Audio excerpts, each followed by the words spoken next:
नमस्कार श्रोताओं, बहुत बहुत स्वागत कार्यक्रम शत्रुपा में। मैं हूं शिवा राकेश और आज हमारे साथ है एक ऐसी खास शख्सियत जो न केवल लखनऊ से बेइंतहा मोहब्बत करती हैं, बल्कि एक ऐसी आवाज जिसको न जाने कितनी ही बार आपने रेडियो पर गीतों के माध्यम से गूंजते हुए सुना है। जी हाँ दोस्तों, हमारे साथ हैं जानी मानी गायिका दिलराज कौर, जो भातखंडे विश्वविद्यालय के सेंटेनरी फंक्शन यानी शताब्दी समारोह के उपलक्ष्य में लखनऊ आई हुई हैं और हमसे बात करने के लिए उन्होंने खास वक्त निकाला। बहुत बहुत स्वागत दिलराज जी। सभी सुनने वालों का स्वागत करती हूँ और उनको अपने तहे दिल से उनको नमस्कार करती हूँ, आदाब अर्ज करती हूँ। जो कहिए सब कुछ उनके लिए है और मैं लखनऊ से तो मेरा नाता कभी भी खत्म नहीं हुआ, ना हुआ था, ना हुआ है, ना कभी होगा, क्योंकि मैं लखनऊ के बारे में जोर शोर से बात करती हूँ। सब मुझे कहते हैं आप इतने प्यार से बात करती हैं, आपका बात करने का तरीका, आपके जो जज्बात हैं वो इतने प्यारे हैं। तो हमने कहा जी हमारे तो हैं, ये हमारा लखनऊ है और आप लखनऊ जाइए, आपको सभी लोग ऐसे बात करते हुए मिलेंगे। न जाने कितने ऐसे कदम हैं जो लखनऊ की गलियों से होते हुए बॉलीवुड की जगमगाती फिल्म इंडस्ट्री का हिस्सा बने और आज फन के आकाश के झिलमिलाते सितारे हैं। और ऐसी ही हैं हमारी दिलराज कौर। दिलराज जी, आपका लखनऊ आना हुआ मुझे कहना बहुत अजीब लगता है, क्योंकि दरअसल आपका लखनऊ से नाता कभी टूटा ही नहीं, आप लखनऊ की ही हैं, लेकिन फिर भी जाना तो होता है और जब वापसी होती है तो कैसा महसूस होता है? इतना अच्छा लगता है कि बयान नहीं कर सकती। एंड ऐसे हो जाता है कि कई बार as if I am looking forward to some event, कोई बहाना तो मिले और मैं यहाँ पहुंच जाऊं। अभी भी मेरे पास बहुत शॉर्ट नोटिस था, पर मुझे लखनऊ के लिए मेरे पास हमेशा से टाइम था, आज भी है और हमेशा रहेगा, और मैं यहाँ से कभी गई ही नहीं। बहुत सारी बातें हैं दिलराज जी। एक बहुत छोटी सी उम्र से आपने भातखंडे संगीत विश्वविद्यालय से संगीत सीखा, लखनऊ से आपका जुड़ाव रहा और आपने जमाने गुजरते देखे हैं, पीढ़ियां गुजरती देखी हैं, संगीत को बदलते देखा है और मूल्यों को भी बदलते देखा है।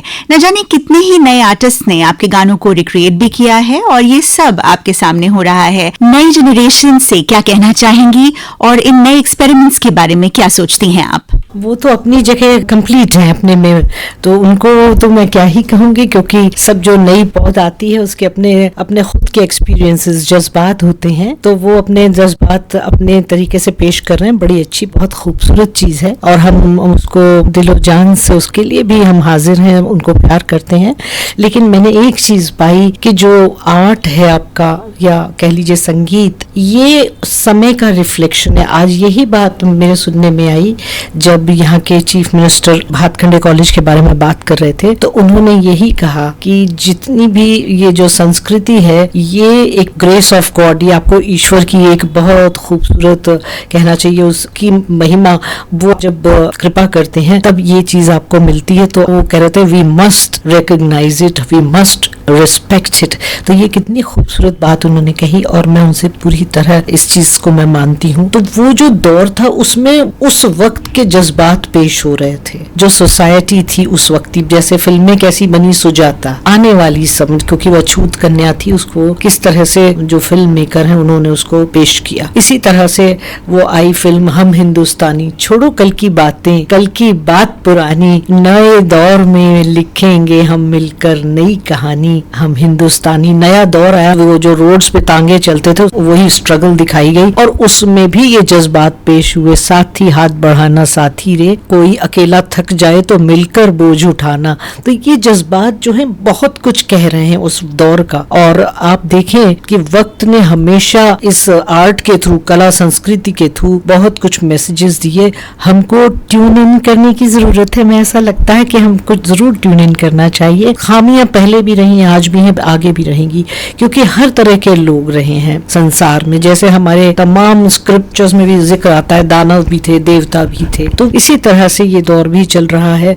इसमें मशीनी युग होता जा रहा है बहुत ज्यादा। पहली बात तो यह है कि जो इंसान के अंदर उस प्रभु का अंश है, जिसको कबीर साहब ने बड़ा खूबसूरती से बयान किया है, कहो कबीर ए राम की अंश। राम कौन सा? जो उन्होंने कहा कि राम जो हर जगह रमा हुआ है। 4 राम बयान किए उन्होंने कहा, एक राम दशरथ का बेटा, एक राम घट घट में बैठा, एक राम तिन्हू का पसारा, एक राम सबहु ते न्यारा। तो जो सबसे न्यारा राम है उसकी बात वो कर रहे हैं कि आपके अंदर है, उससे कनेक्टेड रहिए। संगीत क्या करता है? आपको आपकी आत्मा से जोड़ देता है। जब आप शांत होके बैठते हैं और आप संगीत साधना या संगीत सुनते हैं, जैसे हमारे यहाँ हम लोग जब स्टार्ट करते हैं तो हम सा सुर लगाते हैं, तो जब आप उस पे ठहराव के साथ उसको प्यार से आप गाते हैं या कहते हैं तो आप पाएंगे कि धीरे धीरे वो ध्वनि आपके ऊपर असर कर रही है। तो अगर जिससे आप जीवित हैं, या ये ऐसे है कि जैसे एक बड़ा पानी का टैंक हो, वहां से पानी आ रहा है और पाइप्स में जा रहा है, अगर वो टैंक का कनेक्शन तोड़ दिया जाए तो पानी तो आएगा नहीं, नल सूख जाएगा। इसी तरह से ये शरीर भी फिर गिव इन करता है, दे छूट जाता है, क्योंकि इसको जो चीज रखे हुए है, जिंदा रखे हुए, अगर वही नहीं देंगे तो वो कैसे चलेगा। और जितनी भी ये इंस्ट्रूमेंट्स बाहर बने हैं, ऋषि मुनियों ने इसको अंदर सुना, इन इंस्ट्रूमेंट को, और बाहर उनकी रचना की सुन के। जैसा कि आप सब जानते हैं, मेरा नाम दिलराज कौर, मैं सिख बैकग्राउंड से हूँ। पली बड़ी यूपी में, मेरे पिताजी सिविल इंजीनियर थे, तो ट्रांसफर होता था जगह जगह, और हम यहीं बड़े हुए, और लखनऊ में हमारी पूरी पढ़ाई लिखाई सब यहीं पर हुई। यहीं हमने भातखंडे म्यूजिक कॉलेज में संगीत सीखा। उसकी भी बहुत सारी बातें मैं आपसे कहूंगी कि हमारी मम्मी कहती थी कि पूरी गुरबानी रागों में है, और ये जो आवाज तुमको मिली है उस प्रभु का, जिस दिन तुम गुणगान करोगी तो मुझे लगेगा मेरा जीवन दिया हुआ वो सफल हो गया। तो उसके बाद हमने गुरुद्वारे में भी बहुत, यहाँ भी ऑटोमेटिकली मेरा खिंचाव होता था मैं जाके सेवा भी करूं। जैसे हमारे यहाँ लंगर की सेवा होती है, जूते चप्पल हैं उनकी भी सफाई की जाती है। तो मैं इन चीज़ों में बहुत बचपन से रही हूँ, और आत्मा अपने में इतनी कंप्लीट है कि उसके पास सिवाय देने के और कुछ है नहीं, वो सिर्फ देती जाती है, देती जाती है। जैसे हम लोग रेडियो को ट्यून इन करते हैं, अगर हम कहीं और घूमते रहें तो एफएम कैसे आएगा? एफएम ट्यून इन करना पड़ता है, फौरन एफएम बोलता है। इसी तरह से ये उस प्रभु की आत्मा इतनी पवित्र और इतनी प्यारी है, गुणों से भरी हुई है, तो क्यों ना हम इससे कनेक्टेड रहें, तो हमारे अंदर वो सब गुण जो हैं, जो छुपे हुए हैं, वो उजागर हो जाएंगे। मशीन क्या कर रही है? आपको वहां से डिस्कनेक्ट कर रही है। और मैं आपको बताऊं, बहुत दूर जाने की जरूरत नहीं है। हम अपने ऊपर दृष्टि डालें तो आप देखिए ये आंखें कैसे एक बार में सब रंगों को डिस्टिंग्विश करती है। और जो मक्खी है उसकी आंख कंपाउंड है, मैंने साइंस भी पढ़ी है, तो कंपाउंड आई होती है, वो हर तरफ देख लेती है। तो हम लोग देखते हैं उन रंगों को, अलग अलग रंगों को देखते हैं। तो हमारे बाल का एक स्ट्रक्चर आज तक पता नहीं चला, तो साइंस क्या क्या पता। जिन्होंने बहुत डेप्थ में गए उन्होंने वो काम, वो रिसर्च छोड़ दिया, क्योंकि उन्होंने कहा ये डीएनए को स्टडी करना, वो निकलता चला आ रहा है, निकलता वो समंदर की गहराई की तरह, तो उसका पता नहीं चला। आसमान की ऊंचाई खड़ा हुआ है, ना कोई पिलर है ना कुछ है, आज तक पता नहीं चला। समंदर की गहराई पता नहीं चली। तो हम क्यों ना उस शक्ति को देखें कि वो कहाँ से आ रही है। जिस एनर्जी आजकल लोग इस्तेमाल करते हैं मॉडर्न वर्ल्ड में, वही भी नहीं कहते आत्मा, कहते हैं you have got great energy. तो हम कहते हैं चलिए हम भी मान लेते हैं। बात की आपने एनर्जी की, बात की आपने शक्ति की, और स्त्री शक्ति की अगर बात करें, आप स्वयं एक स्त्री हैं। मैंने जैसे पहले भी कहा, जमाने बदल रहे हैं, मूल्य बदल रहे हैं, बहुत सारी चीजें स्त्रियां अब संभालती हैं, हालांकि हमेशा से संभालती थी, लेकिन प्रारूप कुछ बदल गया है। नई जनरेशन की जो हमारी श्रोता है, सखियां हैं, उनसे आप कुछ कहना चाहेंगी? देखिएगा, आपको ये जो खूबसूरत आत्मा हमारे अंदर अपने में कंप्लीट चीज है, ये आपको थोड़ा सा ट्यून इन करता है, तो आपको गाइड करती है। आपको कौन बताता है कि अब मुझे भूख लगी है? कौन बताता है कि अब मैं चलूं, कोई काम करना चाहिए मुझे? ये जो जितने संदेश आ रहे हैं, ये अंदर से ही तो आ रहे हैं। बाहर से माता पिता, हम कहेंगे हमारा लक इतना स्ट्रांग, हम कहेंगे कि जो संस्कार उन्होंने हमें डाल दिए, वो ये कहती थी छोटे छोटे बच्चे हैं, इनके अंदर बहुत एनर्जी होती है। I am repeating, I must have told it in some of my interviews, कि उस एनर्जी को मैं कैसे चैनलाइज करूं, बजाय इसके कि ये झगड़े, आपस बच्चे होते हैं झगड़ते हैं, टाइम वेस्ट करते हैं। तो उन्होंने चैनलाइज करने के लिए उन्होंने कहा सबसे खूबसूरत चीज है आर्ट। तो हम लोग 2 भाई 2 बहन, हम सबको उन्होंने म्यूजिक में डाल दिया। तो हम लोग सभी गाते थे। हम म्यूजिक कॉलेज में वो लोग हंसते थे, 5 रसीदें बनती थी, क्योंकि बड़े भाई साहब तबला भी सीख रहे थे। तो उन्होंने कहा भी माता पिता रह गए, उन्हें भी ले आइए। तो इस तरह से जैसे छुट्टियां होती थी गर्मी की स्कूल में, तो हमें मम्मी ले गई। उस वक्त भी मेरी उम्र 8-9 साल की। वहाँ पे जो स्टिचिंग टीचर वो कहने लगी आप इतनी छोटी बच्ची को लेकर आई, हमको डर नहीं लगता, इसको सुई चुभ गई अगर सिलाई सिखाएंगे। तो मम्मी ने कहा तो आप किस लिए हैं, तो वो चुप रह गई, कहती हैं अच्छा ठीक है हम इसको ले लेंगे। That's how I learn stitching and embroidery. तो मैं कपड़ा लाती थी बाजार से, मैं कहती थी मम्मी ये ले दीजिए। अब जो भी चाहिए था 1-1.5-2 मीटर लाके फौरन काटा, सिला और पहन लिया। तो ऐसे बहुत सारी चीज़ें मैंने, जब मुझे मेरा मूड होता था, फ्री होते थे, तो हम ये सब भी चीज़ें एम्ब्रॉयडरी भी कर लेते थे थोड़ा बहुत। ऐसा तो नहीं, हमको कोई मास्टरी तो नहीं थी, लेकिन हमको देख के सब कहते थे ये तुमने कहाँ से लिया, ये तुमने क्या किया। क्योंकि मेरी कपड़ों की जो ज़्यादातर डिज़ाइनिंग मेरी खुद की है। और मुझे, आप हैरान होंगी, मुझे कंसल्टेंसी का भी ऑफर आया कि आप हमारी दुकान में आप कंसल्टेंट बन जाइए और जो यूथ है उसके लिए कपड़े आप डिज़ाइन। मेरी बहुत सारे कपड़ों की नकल बहुत ज़ोरों में हुई, क्योंकि मैं जब जर्मनी टूर पे गई थी यूरोप में, तो उनको मेरे कपड़ों को देख के उनको लगा, कहते दे लुक सो कंफर्टेबल। मैंने कहा वो है ही comfortable because I have thought about geography, भाई मौसम क्या चल रहा है उसके हिसाब से मेरे रंग होते हैं। मैं ज्यादातर व्हाइट पर आ जाती, क्योंकि समरिश यहाँ पे गर्मियां जोरदार होती हैं, तो आपका मन ही नहीं करता स्ट्रॉन्ग कलर कैसे पहने। तो मैंने कहा वो ऑफ वाइट वगैरह होता है और मैं उसको डिजाइन करती हूँ ज्योग्राफी के, क्या मौसम के हिसाब से। तो जितना सिंपल लूज मेरे क्लोज होते हैं, मेरी फ्रेंड्स कभी कभी मेरा मजाक भी उड़ाती थी, ये क्या झबले जैसे पहन के घूमती, आज वो टॉप पे है फैशन के, आप देखिएगा वो जो लूज फिटिंग्स के, तो मैं उसमें बहुत कंफर्टेबल फील करती हूँ। तो आप हैरान होंगे कि जर्मनी में हम सब मेरे कपड़े ले लिए गए थे और मुझे कोई उनकी टी शर्ट वगैरह दे दी गई। तो मैंने कहा आप लोग रखिए, ये भी मत दीजिए, मैं घर जा रही हूँ, कोई बात नहीं। तो ये कहने का मतलब ये है कि when they see me they say you look so comfortable। मैंने कहा yes I am। कहने की बिल्कुल जरूरत नहीं Dilraj ji, you are an inspiration for the young generation in more ways than one. चाहे बात आवाज की हो या अंदाज की, वाकई आप यंग जनरेशन को बहुत इंस्पायर करती हैं। और अब बात थोड़ी भाषाई संस्कार की कर ले। आपने फिल्म्स में गाने गाए हैं और माय गॉड आपने कितनी भाषाओं में गाने गाए हैं। आपने गाने गाए हैं मराठी में, गुजराती में, पंजाबी, उड़िया, बांग्ला, हरियाणवी, भोजपुरी, सिंधी, कश्मीरी, राजस्थानी, अवधी और ब्रिज भाषाओं में भी पूरा भारतवर्ष आप में समाहित हो गया। इसमें रह गया। साउथ इंडियन भी मैं गाना चाहती थी, मद्रास से मुझे इनविटेशन भी था, लेकिन मेरे में एक बहुत बड़ी कमी रही है, ट्रैवलिंग से मैं बहुत घबराती थी। सामान बांधो, चाहे आप एक दिन के लिए जाओ तो आपको एक एक चीज रखनी पड़ती है और उसको बांधो जाओ। मैं चाहती थी कि बहुत कंफर्टेबल। एक्चुअली कॉन्सर्ट्स करती मैंने पैसाडीना में, रविशंकर म्यूजिक सर्कल है, तो बाहर जब गई तो मुझे जिद थी कि मैं सिर्फ क्लासिकल म्यूजिक गाऊंगी। तो रविशंकर जी आए मुझे इंट्रोड्यूस करने, मैं चाहती थी कि मुझे किसी टाइम पर गाऊं मैं बाहर, तो मुझे रवि जी इंट्रोड्यूस करें। वो देखिए इसीलिए जहाँ चाह वहां रहा, और वो आए, उन्होंने मुझे इंट्रोड्यूस किया तो कहने लगे मेरी तबीयत ठीक नहीं है, मैं इसको इंट्रोड्यूस करके चला जाऊंगा। लेकिन मैंने जैसे ही अनाउंस किया कि ये उस्ताद पद्म भूषण खादिम हुसैन खान साहब की चीज मैं गा रही हूँ, तो वो खादिम हुसैन साहब को बहुत मानते थे। तो राग जय जयवंती मैंने बोला तो वो तो बैठ गए, तो गए ही नहीं। पूरा सुन के, उनके लक्ष्मी शंकर जी भी थी तो वो सुनना चाहते थे कि मैं क्या गा रही हूँ। तो इस तरह से वहां भी मैंने क्लासिकल म्यूजिक गाया। यूरोप में वहां भी मेरा सब प्योर क्लासिकल म्यूजिक था, क्योंकि वहां मैं क्या गाती। फिल्म के गाने मैंने इसलिए ले लिए, जाओ चुपचाप स्टूडियो में, कहीं आना जाना नहीं ज्यादा, घर से निकलो स्टूडियो में जाओ और गा लो और आ जाओ। Because I was very young, कहना चाहिए हम आए हैं जब स्टार्ट ही लिया तो आई वॉज वेरी यंग। तो वो फिर मुझे एक होता था थोड़ा सा कंफर्ट चाहिए, इसके लिए कॉन्सर्ट्स नहीं की। कॉन्सर्ट्स मैंने बहुत छोड़ दिए, जितने किए नहीं उससे कहीं ज्यादा, 90% मैंने काम किया ही नहीं। स्टूडियोज में आपने जिंदगी कॉन्सर्ट से ज्यादा जी दिलराज जी, लेकिन मैं कहना चाहूंगी कि आपके साथ साथ करोड़ों हिंदुस्तानियों ने भी उन गीतों के माध्यम से अपनी जिंदगी जी ली। तो आपसे मिलूं और कुछ गुनगुनाने के लिए ना कहूं, ये बड़ी अधूरी सी बात होगी। कुछ सुनाइए।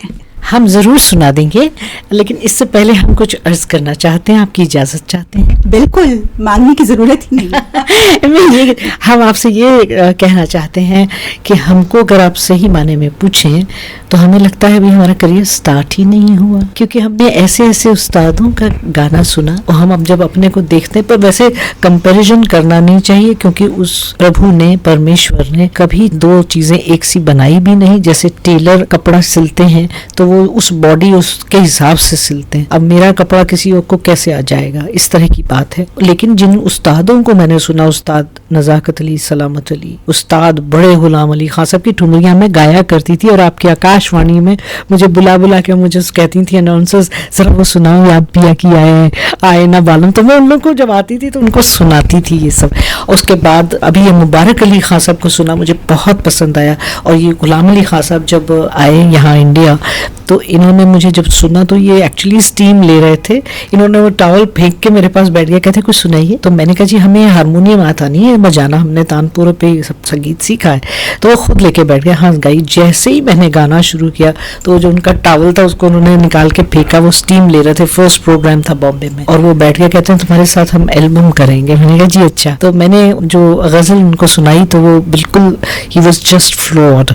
तो उनकी जो ठुमरियाँ भी गाई हुई हैं वो मुझे, उनका जो अंदाज है, वो जो अप्रोच है ठुमरी की, मुझे बहुत पसंद है। इतनी मुद्दत बाद मिले हो। आपसे खुद के लिए भी और अपने श्रोताओं के लिए भी मेरी गुजारिश है कि आप वो गजल गुनगुनाएं जो आपके दिल के बहुत करीब है। हम आपके लिए अब क्या सुना, इतनी चीजों। अभी हमने एक गजल गाई थी, माना कि मेरा प्यार यकीन का नहीं रहा, माना कि मेरा प्यार यकीन का नहीं रहा, मुझसे बिछड़ के वो भी कहीं का नहीं रहा।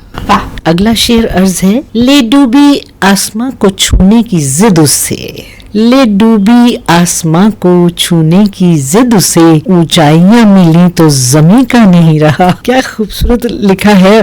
और अगर ऐसे बोल मिलते हैं, ऐसे लफ्ज लिखे हुए होते हैं तो ऑटोमेटिकली धुन बन जाती है, क्योंकि लफ्ज जो है वो आपको डिक्टेट करने लगते हैं, वो आपको रास्ता दिखाने लगते हैं। तो अगर आप इजाजत दें तो हम यही गजल पेश करते हैं, हामिद साहब की लिखी हुई गजल। और श्रोताओं को आपके अगर ऐसा लगे कि हम बड़ा जल्दी जल्दी बोल रहे थे तो उनको ये पता हो कि हम एक के बाद इंटरव्यू भी कर रहे हैं और हमें जाना भी है, तो वो थोड़ी सी जल्दीबाजी वो हमारे कहने में, बातचीत करने में अगर महसूस करेंगे। उम्मीद रखती हूँ कि जब मेरा अगली बार आना होगा तो मैं ये इस तरह से नहीं करूंगी, थोड़ा सा आराम से बात करूंगी। और उसके लिए हम अभी से माफी मांग लेते हैं। और प्लीज हमारी ये जज्बात कट मत कीजिएगा, एडिट मत कीजिएगा। तो लीजिए, हामिद साहब की गजल पेश खिदमत है।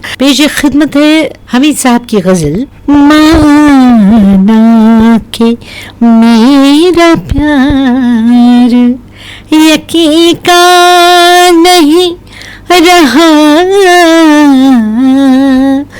माना के मेरा प्यार यकीन का नहीं रहा, मुझसे बिछड़ के वो भी कहीं का नहीं रहा, माना के मेरा प्यार। वाह, बहुत खूबसूरत गजल, बहुत खूबसूरत एहसास आपकी मखमली आवाज में। बहुत बहुत आभार व्यक्त करती हूँ दिलराज जी कि आपने अपने बिजी स्केड्यूल में से आकाशवाणी लखनऊ के श्रोताओं के लिए वक्त निकाला। और बस यही दुआ है कि आप स्वस्थ रहें, हमेशा खुश रहें और मुंबई जाकर आपका लखनऊ बहुत जल्दी अब आना हो, यही हमारी दुआ है। आपकी ये प्यारी प्यारी दुआएं मेरे सर माथे पे और हमेशा मेरे हृदय के अंदर छुपी रहेंगी, उनको मैं बहुत संभाल के रखूंगी। और ऐसी दुआएं काश कि मुझे मिलती रहें और मैं बार बार लखनऊ आऊं और अपने सुनने वालों से हमेशा के लिए मुखातिब हूं और मुखातिब रहूंगी। श्रोताओं, कार्यक्रम में हमारे साथ थी दिलराज कौर, जानी मानी गायिका जो भातखंडे संगीत विश्वविद्यालय के शताब्दी समारोह के उपलक्ष्य में लखनऊ आई थी और जिन्होंने आकाशवाणी लखनऊ के लिए अपना बेशकीमती समय दिया। आप सुनते रहिए 100.7 FM। इसी के साथ this is Sheeba Rakesh signing off for now. नमस्कार।